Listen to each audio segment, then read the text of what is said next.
Hello, this is Stephanie, Talk Tales and Trivia. How are you doing this fantastic week? I hope everything is going very, very well for you.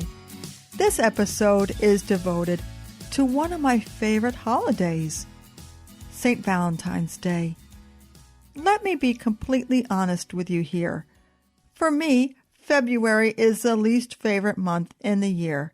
The last bit of winter desperately hanging on and spring not really coming quickly enough. It is admittedly a pretty boring month for most people. And up until recently, Valentine's Day was the least favorite day of the year for me. Well, let's start with some fun tales about St. Valentine's Day.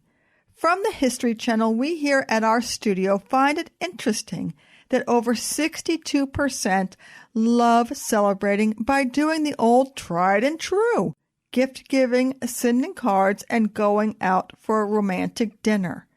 The first Valentine greetings began in the 15th century.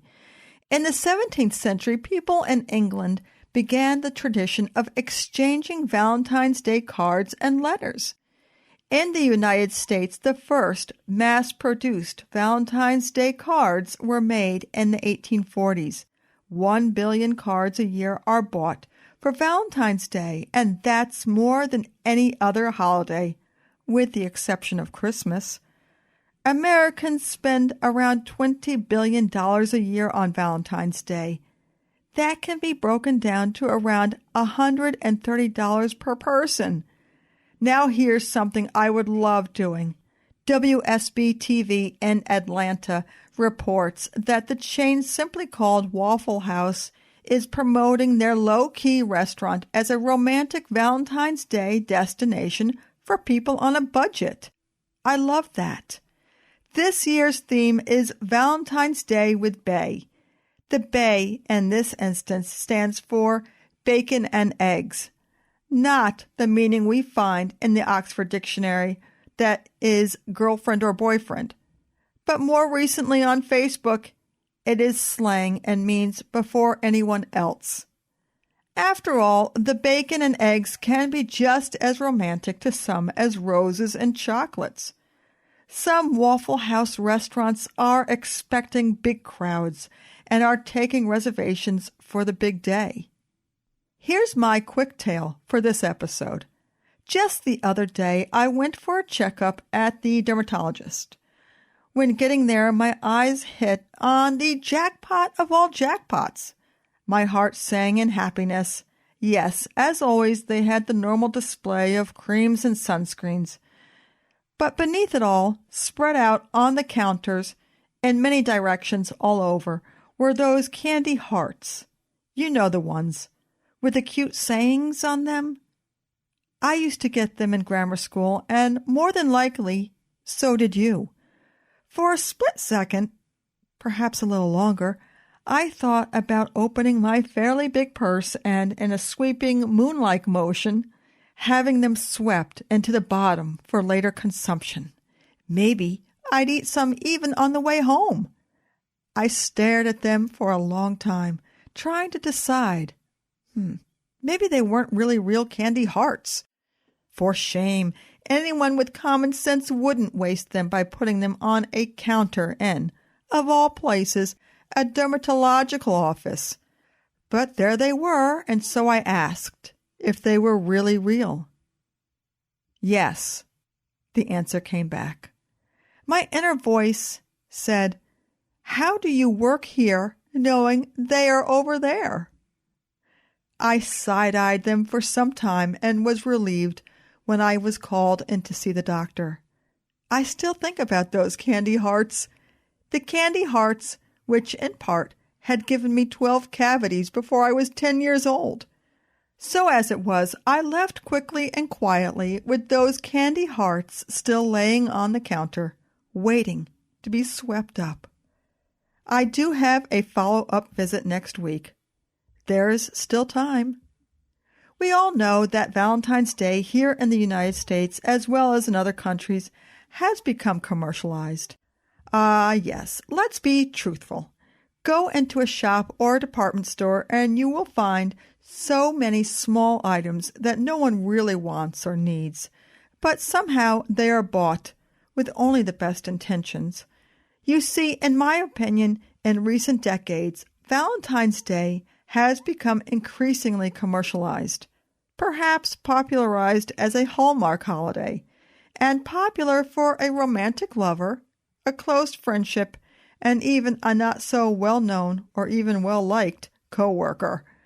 The perceived notion of having to give someone a card or gift.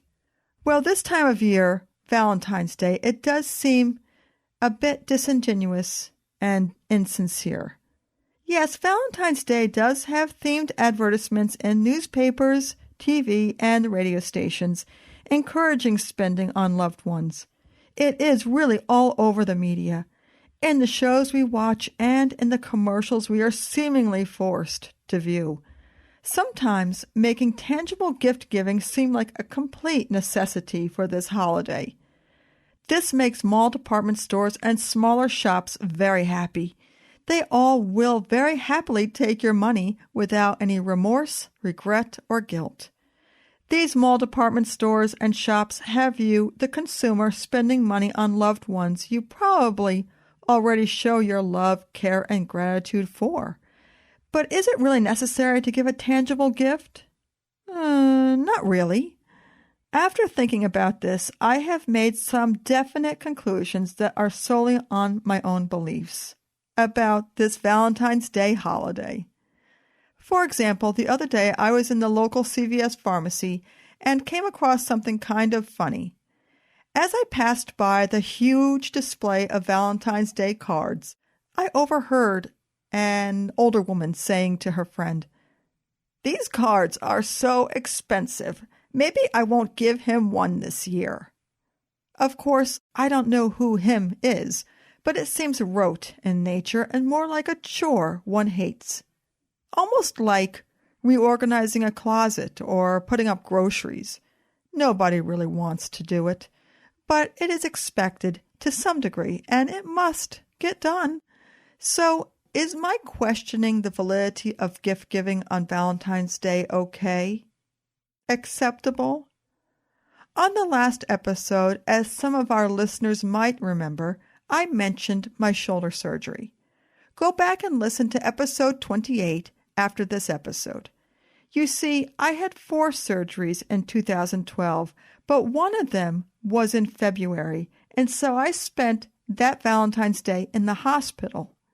I remember how I loved not being in pain anymore, how I loved my darling visiting me, making sure I was well taken care of.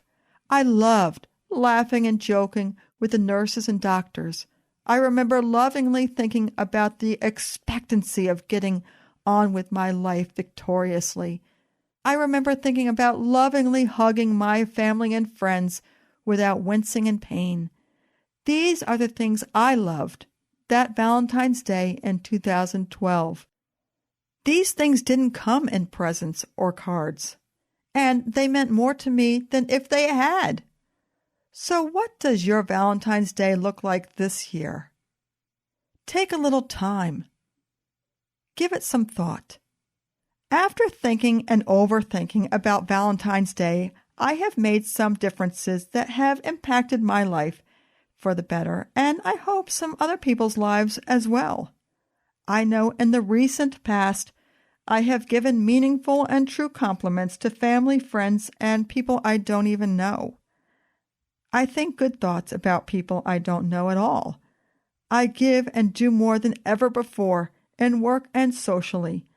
I have thought positively about seemingly negative people and situations when they inevitably pop up, as they always do. I respect strangers and their so-called indifferent gestures and understand they may be going through a difficult time. I put differences I have with people aside, or at least I really try to. I don't lash out in anger and hold my tongue in seemingly bad situations. I smile more and frown less. I listen more and speak less. If and when I watch TV, I look for funny or heartwarming tales that make me laugh out loud. And yes, I do watch the loving and beautiful Valentine's Day TV movies on the Hallmark Channel, just because it feels good to see love displayed. I'm kinder to myself by not judging myself too harshly. I have a true love of all the abundance of nature and the things around me that I would normally take for granted. These are some of the best gifts a person can receive, even if that person is you. You see, what really counts is what's inside, the love of people, family, friends, and strangers. All of us seeking a lifetime of happiness. Let your heart guide you. That's what I think Valentine's Day is really all about. But we all have different ways to spend our Valentine's Day, so give that card and candy to a loved one. What makes you happy is the only real thing that counts, as quoted here by Vincent van Gogh. Love many things, for herein lies the true strength, and whosoever loves much performs much and can accomplish much. And what is done in love is done well. Give love from within without expecting anything in return, and you will surely get true, heartwarming love in return. This is a guaranteed fact. We here at Talk Tales and Trivia would love to know how you spend your Valentine's Day this year. You can always reach us at talktalesandtrivia@gmail.com, and you can go to talktalesandtrivia.com to see all the show notes for this episode, as well as listen to past episodes, and make sure to listen to episode 28 as it was mentioned in this episode. We will see you next week, and we hope that you have a fantastic Valentine's Day. See ya!